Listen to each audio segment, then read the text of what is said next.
Forbes. I, 36F, am married, 37 male, for over a decade. Some months ago, I got diagnosed with GAD, generalized anxiety disorder, and depression, post-pandemic issues. I have a therapist every week, take medication, and I see my psychiatrist once a month. But I feel like my problems with my husband is more than I can take right now. Whenever I have a meltdown, my husband doesn't want to cuddle or spend time with me. He says I have to deal with it all by myself, talk to a friend or my therapist. He says he cannot give me what I need, cuddling and support. So, when I isolate myself due to anxiety, we end up in an argument. He accuses me of ignoring our children and being rude. I get very irritated, but not violent, to him. If I decide to hang out with friends, socialization is what I truly need. He gets jealous and accuses me of looking for another man. In any of those situations he keeps arguing with me until I reach my breaking point. I end up in an anxiety attack, and need to take a sedative. When I tell him I cannot live like that, he says we need to get a divorce, because he is my trigger. I tried to explain that I have many triggers right now, due to my mental illness. I don't blame him. My problem is how he handles it. That whenever I have a problem, he runs away or transforms it into a problem about himself. He constantly says that he's not an empathetic person and doesn't know how to handle that. However, when I come to my breaking point, he says he loves me, take care of me and hug me until I fall asleep. The next day he says he wants to be with me forever. I told him I feel abandoned by him, and unloved. I truly feel that he wants a divorce, but he is waiting for me to make the decision. I feel quite blind in this situation. I truly don't know what to do. I have little energy, and I wish I could focus it on getting better, especially for my kids. I can't use it to help my relationship right now. But I don't know what I should do to make him understand that. I really don't know how I can solve this problem without messing with my treatment. Any advice will be very welcomed. Thanks for reading it. So, as I posted before, I'm going through a lot at home. I've anxiety and my husband doesn't know how to cope with it. Now, I believe he simply doesn't want to cope. We visited my doctor together, so he could understand a little bit about the situation, generalized anxiety disorder and depression. Terrible idea. He criticized me all the time, blamed me for not getting better, and at the end said he didn't believe we could work out anymore. Yes, he said that to my doctor who was trying to make him understand how GAD and depression are affecting me. At the end, I was crying and he was angry at me and at the doctor. He insisted I took him to a couples therapy without his consent. The next day I asked him the question I posted. When he couldn't answer if he still loved me, I removed my wedding ring and said we were done. I couldn't be with someone who couldn't answer this simple question. More than a decade together and that's how he answered me. He apologized, cried and said he doesn't love me anymore.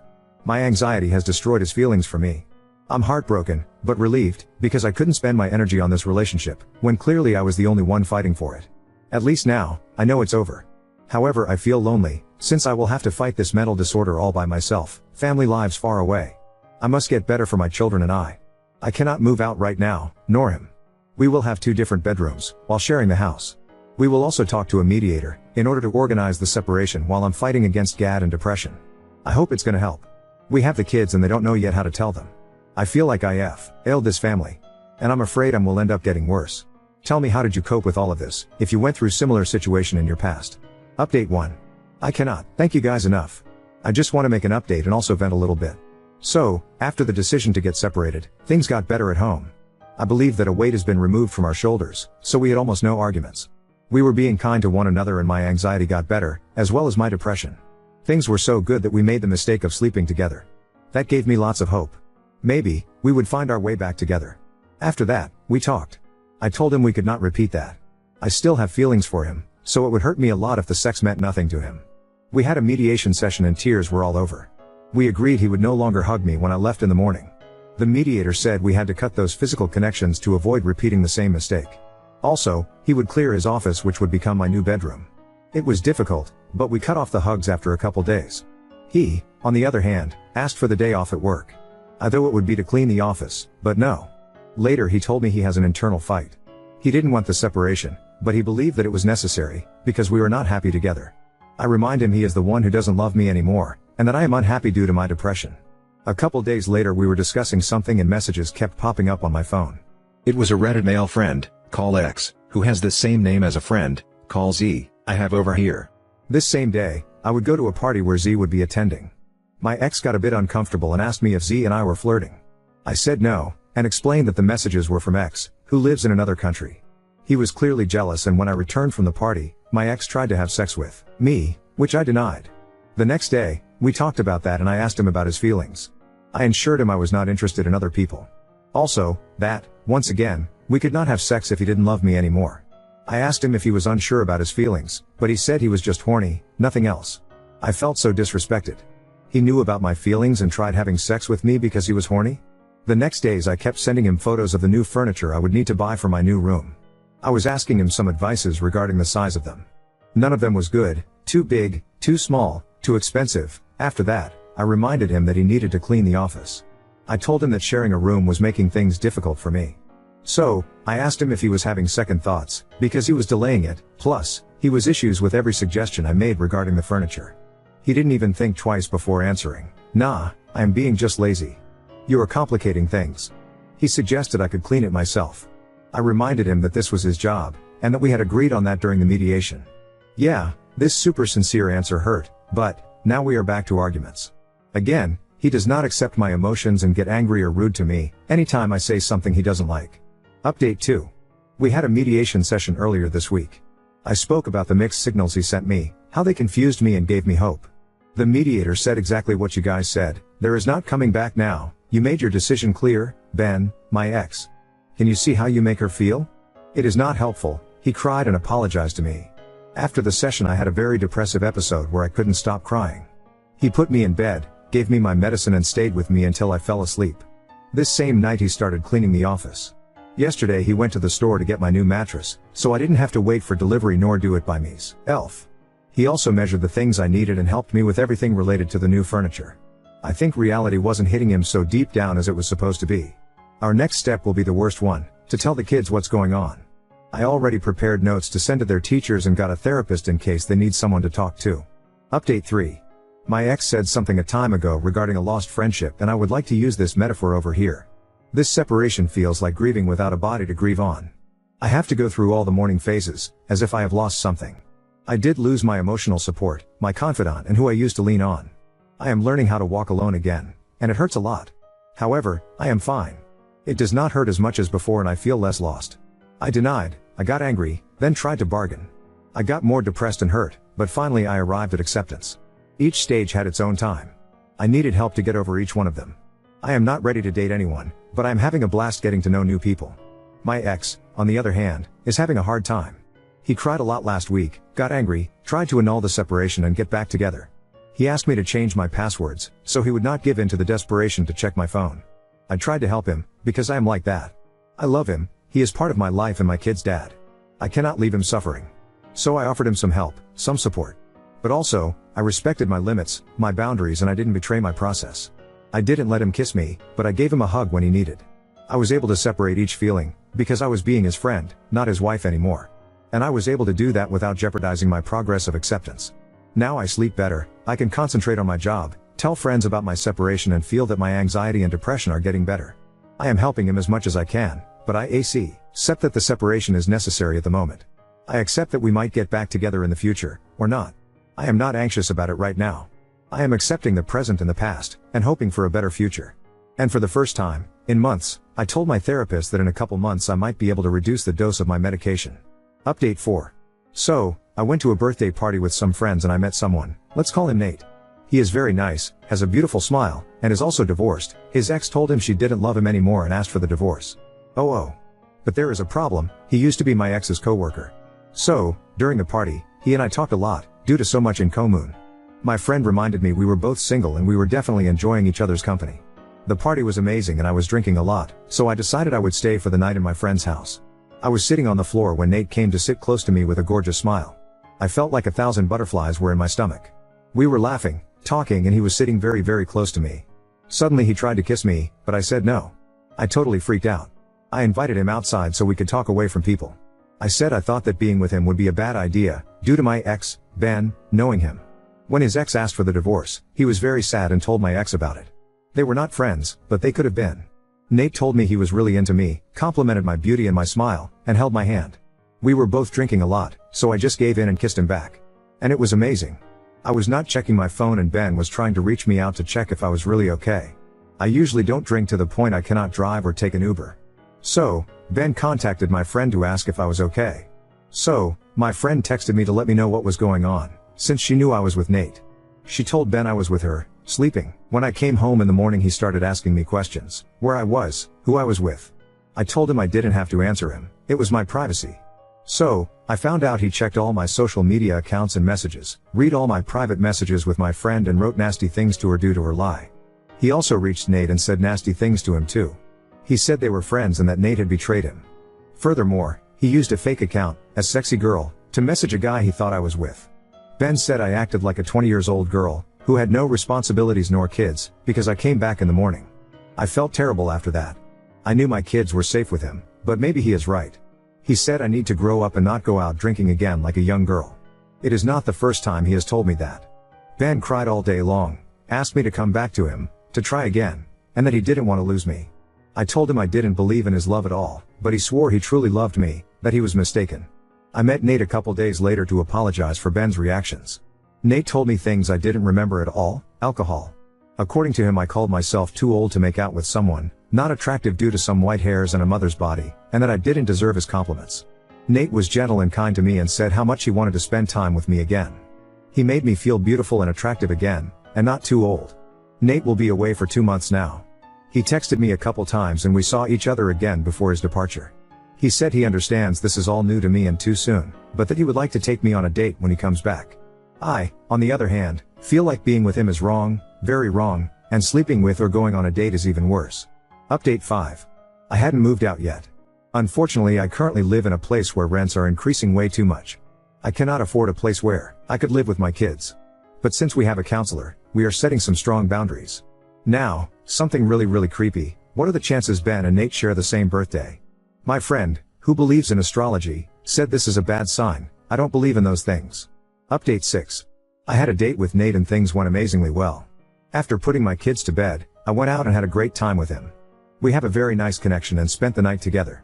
Nate was very sweet. At first, Ben was very upset and cried a lot when I told him I was going out with Nate. He truly hates Nate and believes he is a bad influence on our kids.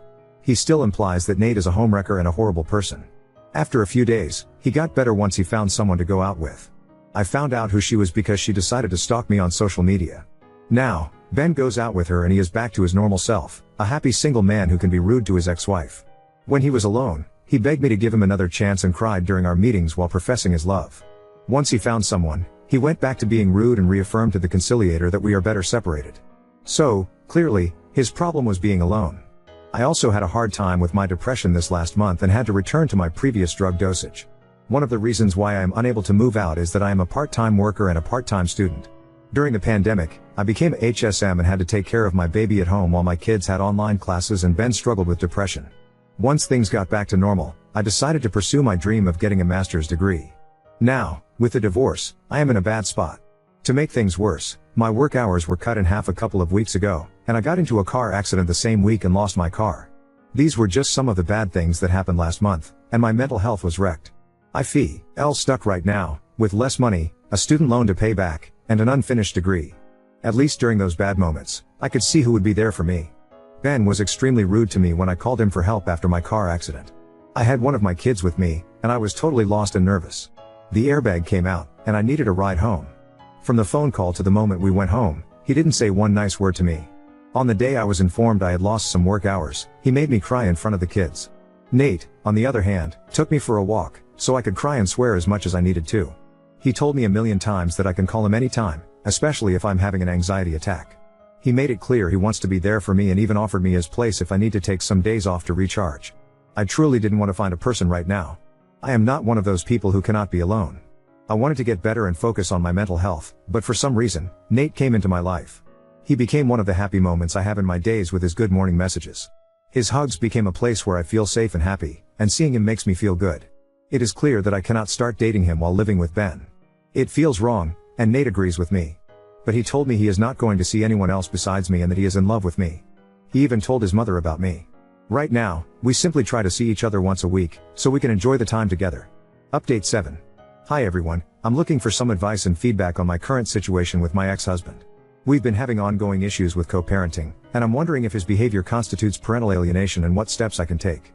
Here's what's been happening. Incident 1. Last week, my ex-husband was extremely rude to me in front of our kids and his mother.